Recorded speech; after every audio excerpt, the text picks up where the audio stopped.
कुछ टाइम पहले मैंने एक वीडियो डाला था, स्पेशली राजपूत समाज में रक्त शुद्धता को लेकर के। भाई अपन जो सगाई सकपण या संबंध करते हैं तो उसमें हमें रक्त शुद्धता कितनी जरूरी है।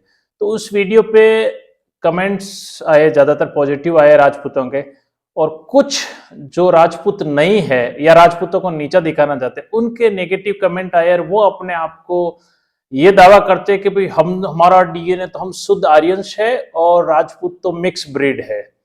कुछ जातियों के कुछ लोग हैं, मैं सबकी नहीं कहता लेकिन कुछ है, सोशल मीडिया पे उन पे कमेंट्स आप कंटिन्यूसली देख लो, आपको पता लग जाएगा।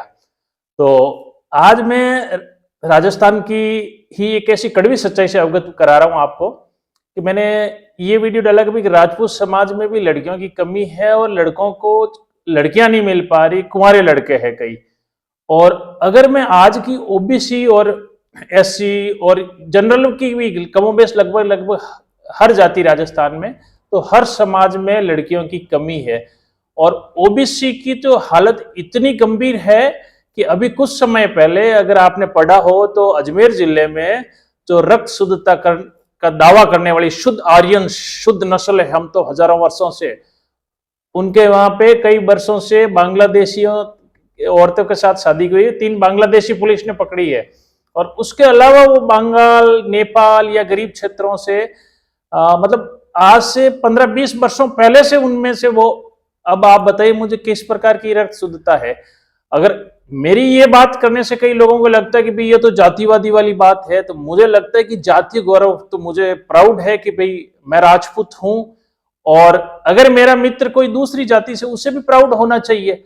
लेकिन मैं उसे गलत मानता हूं कि किसी जाति को आप नीचा दिखाने की कोशिश करो। जातीय गौरव हमेशा से रहा है और हमेशा आगे भी रहेगा, जो भारत की सामाजिक व्यवस्था है। और उसी जातीय गौरव के आधार पर लोगों ने बलिदान दिए, लड़े हैं। और अगर आज इंडियन आर्मी में भी देखें तो चाहे राजपूताना राइफल्स है या जाट रेजिमेंट है, बहुत सारी जो रेजिमेंट है, तो वो एक जातीय गौरव की अनुभूति कराता है। इसका मतलब ये नहीं है कि आप किसी को नीचा दिखा रहे हो, लेकिन आजकल के क्या कि 2 कौड़ी के नेताओं की वजह से और उलुल जलुल बयान, अच्छा उनके फॉलोवर्स को भी ये बयान अच्छे लगते, उस वजह से क्या है कि किसी जाति, किसी समाज को नीचा दिखाने की, और सोशल मीडिया एक बंदर के हाथ में उस तरह की तरह आ गया, उसका पॉजिटिव नहीं नेगेटिव ज्यादा उपयोग करके वो दूसरों को कोसने में, खुद की उपलब्धियां नहीं बताएंगे लेकिन दूसरों को गलत ठहराने में, दूसरों को कोसने में हमेशा लगे रहेंगे।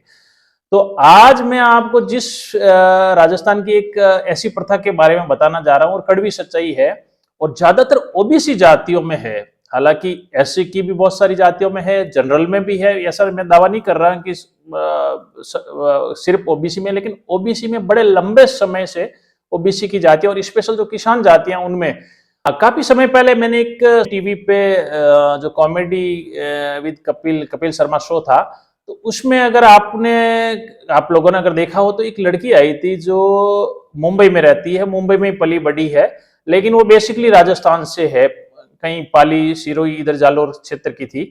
तो उसने एक, हालांकि उसको खुद को भी पता नहीं, उसने गलत प्रोनाउंस किया, उसने ये बताया कि शाटा बाटा, जबकि साटा बाटा नाम की कोई प्रथा नहीं है, लेकिन उसको खुद को पता नहीं था। उसने ये बताया कि भाई मेरे पेरेंट्स है जो मेरे भाई के बदले में उसको दुल्हन नहीं मिल रही है, उसके बदले में मेरे को उसके दुल्हन के, जो मेरे भाई के जो भौजाई आएगी उसके भाई के साथ मुझे शादी करनी पड़ेगी, यानी कि एक्सचेंज। तो ये आटा साटा प्रथा है। आटा साटा प्रथा ओबीसी जातियों में, आज की ओबीसी जातियों में बड़े लंबे समय से जाती। इसका मुख्य कारण है, वो है सामाजिक जो जटिलता है समाजों की, और अभी जो मुख्य रूप से या शुरुआत से देखा जाए तो लड़कियों की कमी की वजह से, दुल्हनें नहीं मिल पा रही उस वजह से। तो होता क्या है कि ये जो सिस्टम है, राजस्थान के जो लोग हैं उनको तो समझ में आता है, लेकिन बाहर के लोग, उनको पता भी नहीं कि भाई आटा साटा प्रथा क्या है। आटा साटा प्रथा वो है, फॉर एग्जाम्पल 2 अपन करेक्टर ले लेते, एक का नाम है कालू राम और दूसरे का नाम है रामू राम। तो अब कालू राम के भी एक बहन है और रामू राम के भी एक बहन है। तो आपस में क्या है कि उनके रिश्ता होता दोनों अलग अलग फैमिली से है, किसी एक जाति से। तो अब कालू राम की बहन ब्याही जाएगी रामू राम को, और रामू राम की बहन ब्याही जाएगी कालू राम को। इस प्रकार से दोनों को दुल्हन मिल गई और दोनों के परिवार आपस में जुड़ गए। ये होती आटा साटा, यानी कि एक्सचेंज। तो ये प्रथा जो है अब इसमें भी जो आटा साटा के भी है वो अलग अलग प्रकार है। प्रकार ये है कि एक तो ये सिंपल हो गया। अब दूसरे कई बार क्या होता है कि जैसे किसी के बहन नहीं है, सपोज कालू राम के कोई बहन नहीं है, तो अब उसके कैसे करे भाई दुल्हन, या उसकी बहन की पहली शादी, वो दोनों भाई बहनों में उम्र का काफी गैप है, शादी पहले हो चुकी है, तो जिसके साथ शादी हुई है उसकी फैमिली ये प्रोमिस करती है कि भविष्य में कालू राम को भी शादी करने के लिए दुल्हन वो उपलब्ध करवाएंगे उनकी रिश्तेदारी में। तो वो चाहे वो पैसे देकर करवाए, चाहे कैसे भी पैसा दिया जाता, आज भी दिया जाता है। अगर आपके पास एक्सचेंज में अगर देने के लिए लड़की नहीं है तो पैसा है तो काफी बड़ा रकम। कई ओबीसी जातियों के मैं अभी बहुत क्लोज से देखता हूं कि एक दुल्हन की कीमत राजस्थान में मिनिमम तो 10-15 लाख से शुरू होती है और 20-30 लाख तक जाती है। तो उस वजह से कई फैमिलीज के पास इतना पैसा नहीं होता, तो वो लोग बंगाल से, यूपी तो से शायद कम है, लेकिन एमपी के गरीब क्षेत्रों से, अच्छा, इस प्रकार की दुल्हन लाने में फिर उनको कोई आपत्ति नहीं होती, क्योंकि दुल्हन वैसे भी नहीं मिल रही। वहां पे जात पात नहीं देखी जाती है। वहां सोशल मीडिया पे तो वो बड़े बड़े दावे करेंगे कि यह हम तो आर्यंस है और हमारी रक्त शुद्धता, हमारा डीएनए एकदम प्योर है, लेकिन वहां पे वो जाति नहीं देखी जाएगी। और वो आज से नहीं, पिछले 30-40 वर्षों से तो मैं देख रहा हूं, उससे पहले से कई जातियों में ये मिक्स हो चुका है। हालांकि मैं इसको बुरा इसलिए नहीं मानता कि भाई किसी परिवार का डिसीजन होता है, उसका हम फैसला करने वाले कौन होते हैं, और ना हम उस मेरा किसी को नीचा दिखाने का उद्देश्य है। तो इस आटा साटा प्रथा में भी होता क्या कई बार कि अब कालू राम को दुल्हन नहीं मिल रही है, तो क्या हुआ कि कालू राम के जैसे कोई कजन सिस्टर है उसको एक्सचेंज में देते हैं, या फिर कालू राम के कोई रिश्तेदार है, चाहे मामा, ताऊ, चाचा जो भी है उनके, और अगर जहां से दुल्हन कालू राम लेके आ रहा है तो वहां से क्या होता है कि अगर वहां उस लड़की का, उस दुल्हन का भाई अगर उम्र में छोटा है और उसको अभी शायद आने वाले 5-7-10 सालों बाद में दुल्हन, वो जब वयस्क होगा, बालिग होगा, तब उसको दुल्हन की जरूरत होगी, तो उसमें क्या होता है कि ये फ्यूचर प्रोमिस किया जाता है कि भाई फ्यूचर में जो है मैं आपका रिश्ता करवाऊंगा और दुल्हन अरेंज करेंगे। और कई बार क्या होता है कि इतनी बड़ी उस उम्र की दुल्हन नहीं मिल पाती है, तो बदले में 2 छोटी लड़कियां दी जाती है। छोटी लड़कियां उन्हीं की रिश्तेदारी से उनके बड़ा होने पर उनके जो अलग उस परिवार में जो शादियां कर दी जाती है। और एक जो है इस प्रकार का भी आटा साटा होता है कि भाई फॉर एग्जाम्पल कालू राम और रामू राम है, तो इनके आपस में जैसे कई बार रिश्ता एक के किसी एक के कालू राम या रामू राम के किसी एक के जैसे लड़की परिवार में नहीं है, फिर एक तीसरा पक्ष होता जो इनका रिश्तेदार, इनमें से एक का रिश्तेदार होता है। तो तीसरे पक्ष में क्या हो कि अभी कालू राम क्या अपनी बहन की शादी उस तीसरे पक्ष से कर देगा, तीसरा पक्ष फिर क्या करेगा, वो फ्यूचर में रामू राम को लड़की दे देगा, और रामू राम की बहन है वो कालू राम के आ जाएगी। और जो स्त्री पुरुष जो रेशियो है वो गवर्नमेंट डेटा कुछ भी कहे लेकिन बहुत गड़बड़ाया हुआ है। तो उस वजह से क्या है कि कई लड़कों को अभी भी दुल्हनें नहीं मिल पा रही, तो वो कुंवारे ही रह जाते हैं। 40 साल के, 45 साल के, 50 साल की उम्र हो जाती है लेकिन दुल्हनें नहीं।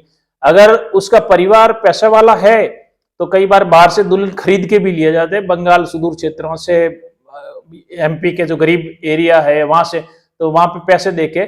और इस प्रकार के राजस्थान में बहुत सारे एजेंट हर क्षेत्र में हैं जो बाहर से दुल्हनें लाके यहाँ पे बेची जाती है, ऑफिस अगर मैं कहूँ तो बेची जाती है।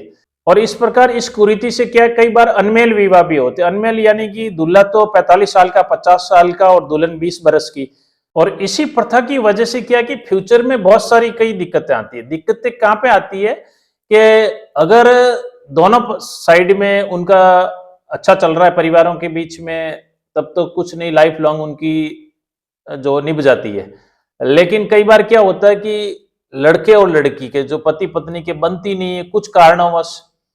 फॉर एग्जाम्पल मेरे एक जानने वाले के मैं बता रहा हूँ एग्जाम्पल, हुआ यूं कि उसके जो है दुल्हन एक परिवार से उसकी पत्नी आ रही थी, उसको आने से 12-13 बरस हो गए, तो उसके 3 बच्चे भी हो गए।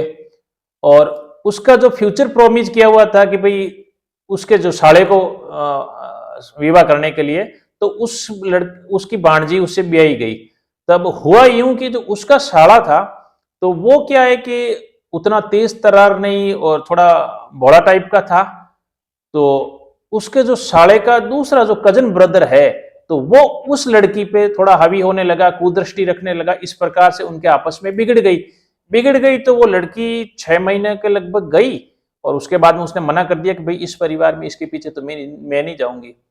तो अच्छा, अब वो लड़की नहीं जाएगी तो अब ये रिश्ता भी टूट गया। ये जो इसकी बीबी है 12-13 वर्षों से इसके पास मारी, 3 बच्चे हैं, वो जाके अपने पीर बैठ गई अपने भाई के पास में कि भाई मेरा भाई कुंवारा रह जाएगा, या तो इसको बीबी अरेंज कराओ दूसरी। अब वो दूसरी लड़की लाए कहां से? दूसरी लड़की तो कहीं से व्यवस्था नहीं हुई। और या फिर क्या होता है कि इनके ऐसे सामाजिक पंचायती होती है, जो पंच डिसाइड करते हैं वो पैसा देना पड़ता है। 10 लाख, 15 लाख, 20 लाख, वो अलग अलग रकम होती है और लगभग वो रकम लाखों में होती है, 10 लाख प्लस ही होती है। तो उस पे क्या हुआ कि 20 लाख रुपए रकम डिसाइड की गई, लेकिन 20 लाख रुपए अब वो परिवार देने की स्थिति में नहीं था। तो अब हुआ यूं कि वो औरत जो 12-13 वर्षों से अपने ससुराल आ रही थी, उसके 3 बच्चे, 3 बच्चों को छोड़कर वो पीर में बैठ गई और उनका आपस में पंचों ने तलाक करवा दिया, डिवोर्स करवा दिया। ऐसे मामलों में अदालत नहीं जाते हैं, ये आपस में ही जो लिखा पढ़ी करके वो आपस में उनको संबंध विच्छेद करा देते। हालांकि कानून के अनुसार वो मान्य नहीं होता है कोर्ट में जाने पर, लेकिन अब क्या हुआ, 12-13 वर्ष आ रही थी, उसके 3 बच्चे भी है। अब वो क्या कि दूसरे अपने भाई के दुल्हन लाने के लिए उस लड़की को, उस औरत को दूसरे पति करना पड़ा, क्योंकि दूसरा अगर वो इस घर पे रह जाएगी तो उसके भाई वो कुंवारा रह जाएगा, वो जो उसके एक्सचेंज में लड़की थी वो जाने को तैयार नहीं। तो इस प्रथा के कई जो है वो हानियां भी है, लेकिन लोगों की मजबूरी है। अब करे तो करे क्या, बगैर आटा साटा के रिश्ते नहीं हो पा रहे। और इसके लिए अब क्या है कि बाहर से जो लड़कियां लाई जा रही है कमोबेश हर जाति में, वहां पे जाति देखी नहीं जाती। तो होता यह है कि सिस्टम अभी राजस्थान में जो चल रहा, जो मैंने क्लोज से देखा है, एक एग्जांपल दूं कि मेरे जानने वाले की एक जाति का, अगर जाति का नाम लूंगा तो आप लोग कोई ऑब्जेक्शन करेगा कि भाई ये तो जातिवाद की बात करता है, लेकिन ओबीसी की जाति है। तो उनके क्या हुआ कि एक लड़का और एक लड़की, तो लड़की थी बड़ी और लड़का था उम्र में काफी छोटा, दोनों भाई बहनों के बीच में उम्र का काफी गैप था। तो उसने क्या किया कि अपनी लड़की तो की शादी कर दी अपने समाज में काफी पहले। तो उस समय क्या हुआ, आटा साटा उसने किया नहीं, प्रॉमिस नहीं किया भाई फ्यूचर में जो मेरे लड़के को भी है वो शादी करवानी पड़ेगी अपने संबंधियों को, तो ऐसा नहीं किया। तो इसको कहते हैं कि भाई लड़की को खुली देना, यानी कि खुला रिश्ता हो गया बगैर एक्सचेंज के। तो उसने अपनी लड़की खुली दे दी और उसके बाद में उसका लड़का बड़ा हुआ है, 10-12 साल बाद में शादी लायक हुआ, तो अब उसके लिए रिश्ता नहीं मिल पा रहा। अच्छा, उस आदमी के जो रिश्तेदार है उसी जाति के, वो बोले भाई इसने तो अपनी लड़की तो खुली दे दी और इसके एक्सचेंज में जो उसके भाई है, सगे भाई है, उनके भी लड़कियां हैं, 2-2, 3-3 लड़कियां हैं, वो चाहे तो दे सकते हैं, लेकिन नहीं कि भाई इसने तो अपनी लड़की खुली दे दी, हम क्यों दे। फिर आपस में उन लोगों की कई बार क्या होता है, रिश्तेदारी में हर जगह यही हाल है, कुछ लोगों को बनती नहीं, तो उस वजह से अब उस लड़के की क्या उम्र 40 के लगभग हो गई। अब 40 वर्ष की उम्र होना यानी कि उतनी शादी की संभावनाएं हैं, विवाह की संभावनाएं वो क्षीण होती जाती है। तो ऐसे में क्या होता है कि हर गांव में इस प्रकार के एजेंट जो सक्रिय होते हैं वो बाहर से लड़कियां लाते हैं और इनमें चीटिंग सबसे ज्यादा होती है, धोखाधड़ी होती है। तो हुआ यूं कि वो यूपी से कहीं से उनके सौदा हुआ, बोला कि 7 लाख रुपए में उनके आपस में सौदा, उसके बीच में काफी एजेंटों की चैन जुड़ी रहती है। तो वहां से अब वहां पे क्या, इन एजेंटों का धंधा भी यही है, वो लड़कियां वहां से लाते हैं और प्रोफेशनल लड़कियां नहीं कहूंगा तो औरतें ही हैं। वो क्या होता है कि हर साल में 4-5 जगह ऐसे चली जाती है और वहां से फिर अखबारों में अगर आप खबरें पढ़ते हैं तो कई बार क्या होता है कि जिस घर में जाती है वहां से गहना वगैरह चुरा के, पैसे वगैरह चुरा के और वापिस चली जाती है। ऐसे मामले में पुलिस के पास में बहुत कम अनरिपोर्टेड होते हैं, वो अपने लेवल पे वो उसको शटल करते हैं। और ऐसी औरतें जो प्रोफेशनल होती है वो शादीशुदा होती है, ऑलरेडी उनके बच्चे होते हैं, लेकिन होता क्या कि एजेंट उनको लाते हैं, उन औरतों की सहमति भी होती है और वो फिर इस फैमिली के साथ में भाई शादी करवा देते हैं। ऐसे मामलों में उम्र भी नहीं देखी जाती, अनमेल विवाह होते हैं, कई बार लड़का बड़ा होता है, लड़की की उम्र कम होती है, या लड़की की उम्र ज्यादा होती है, लड़के की उम्र कम होती है, ये भी होता है। तो उसमें अब उनको एनी हाउ किसी प्रकार दुल्हन चाहिए, तो वो उसमें उम्र तो देखी नहीं जाती, फिर वो उसके घर लाके बगैर कोई औपचारिक शादी के ऐसे और उसके या फिर एक नॉर्मल पंडित के साथ में ऐसे करके शादी करवा दी जाती है। और फिर क्या कि एजेंट को जब चिटिंग करते तो ऐसे में वो शादी वगैरह नहीं करवाते, एक अच्छे स्टाम्प पेपर पे ऐसे करके लिखा पढ़ी वगैरह कर लेते हैं, तो वो उसके घर पे आ जाती है। 10-15 दिन, महीना 2 महीना, जिस प्रकार से वो औरत मौका देखती है, उसके बाद में वो गहने और रुपए लेके कई मामलों में फरार हो जाती है।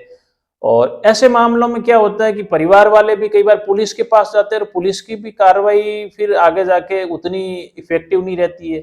उस वजह से कई बार तो परिवार वाले बाहरी बार सल्टाने को रहते हैं, या फिर कई बार क्या होता है कि कई बार सहन कर लेते हैं कि चलो छोड़ो चलिए। तो हुआ हुई कि उस परिवार के जो वो दुल्हन लाई, तो अब लड़के की उम्र 40 वर्ष और उसकी सेम उम्र की भी थी दुल्हन, लेकिन उसके ऑलरेडी बच्चे थे उसको देखने पे, लेकिन झूठ बोला गया कि भाई ये तो कुंवारी है। तो वो मुश्किल से लगभग 1.5 महीने के लगभग वहां पे रही। अब उसने परिवार वालों ने ऐसे काफी न्यूज़पेपर वगैरह में खबरें सुनी हुई थी उनकी, तो भाई वो उस प्रकार से उसको कंट्रोल उतना देते नहीं थे। तो फिर उसने क्या किया कि भाई उसको रहना नहीं था, ठीक है, महीने 1.5 महीने रही, उसके बाद में अपना बहाना बनाया कि भाई मेरे पीर जाऊं, मेरे भाई की शादी है और आप भी चलो अपने पति को भी साथ ले जाने के लिए। अब उन लोगों का प्लान था कि भाई इसको साथ ले जाके इससे जो भी रुपया पैसा लेगा उसको ले लेवा कर उसको मारपीट करके छोड़ देंगे। तो उसके परिवार वालों को, लड़के के परिवार वालों को डाउट हुआ कि भाई यार ये तो अभी 1.5 महीने में भी वापस जा रही है, लड़के के साथ कहीं धोखा नहीं हो जाए। तो लड़के को तो उन्होंने रोक लिया। उसके बाद में वो अपने पीर का बहाना करके वापस, जहाँ की यूपी की थी, बिहार की थी, पता नहीं कहाँ की थी, एमपी की थी, वहां चली गई वापस। उसके बाद में जब एजेंट से इन परिवार ने संपर्क किया तो एजेंट ऐसे मामलों में के हाथ खड़े कर देते कि भाई हमने तो आपको दुल्हन लाके सुपुर्द कर दी, अब आपने जाने दी तो हम क्या करें। और ऐसे में वो जो औरतें दुल्हन के रूप में आती है, लड़कियां, वो भी बड़ी ओवर स्मार्ट होती है। और इधर क्या है कि जो लड़का था, अब उसको 40 वर्षों तक दुल्हन नहीं मिली, तो ऐसे में उसको तो नई नई दुल्हन मिली तो वो तो दीवाना हुआ होता। तो उसके जाने के बाद में 3-4 महीने, अगले 3-4 महीनों तक वो यहाँ से उसके पैसे डालता रहा, उसके भाई मेरे ऑनलाइन पैसे डाल दो, मेरे ये घर पे काम है, मैं आ जाऊंगी, 15 दिन बाद में आ जाऊंगी, 20 दिन बाद, ऐसे करके उसने काफी महीनों तक उससे पैसे लिए। और उस बात को अब 3-4 वर्ष हो गए, न तो वो दुल्हन आई न पैसा, और चुपचाप वो बैठे है परिवार। तो इस जो आटा साटा प्रथा के है वो दुष्परिणाम भी ये इस प्रकार के सामने है। तो आशा रखता हूं कि ये जो राजस्थान के बारे में आप सुनते हैं आटा साटा के प्रथा का, कई बार क्या कि मिस इंटरप्रेट की जाती है, उसको गलत तरीके से दिखाया जाता है या पेश किया जाता है। लेकिन ये लोगों की मजबूरी है कि भाई जो स्त्री पुरुष रेशियो है वो कम होने की वजह से पर 1000 पुरुष के पीछे में स्त्रियां कम है। तो उस वजह से लोगों की और लगभग हर समाज की ये मजबूरियां हैं, उस वजह से ये दुल्हन एक्सचेंज या आटा साटा करते हैं। तो आशा रखता हूं कि वीडियो आपको अच्छा लगा होगा। धन्यवाद। राम राम।